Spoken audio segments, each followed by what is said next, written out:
நம்பினேன் உன்னையே நம்பினேன் ஸ்கந்தகுரோ உன்னையன்று இவ்வுலகில் ஒன்றுமில்லை என்றுணர்ந்தேன் நன்கறிந்து கொண்டேன் நானும் உனதருளால் விட்டிட மாட்டேன் கந்தா வீடதருள் வீரே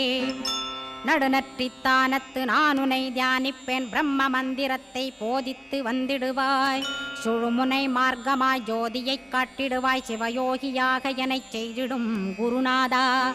ஆசையறுத்து அறநடியைக் காட்டிவிடும் மெய்யடியராக்கி மெய்வீட்டில் இருத்திவிடும் கொங்கு நாட்டிலே கோயில் கொண்ட ஸ்கந்தகுரோ கொல்லிமலை மேலே குமரகுருவானவனே கஞ்சமலை சித்தர் போற்றும் ஸ்கந்தகிரி குருநாதா கருவூரார் போற்றும் காங்கேயா ஸ்கந்தகுரோ மருதமலை சித்தன் மகிழ்ந்து பணிம் பரமகுரோ சென்னிமலை குமரா சித்தர் கருள்வோனே சிவவாக்கிய சித்தருளை சிவன்மலையில் போற்றுவ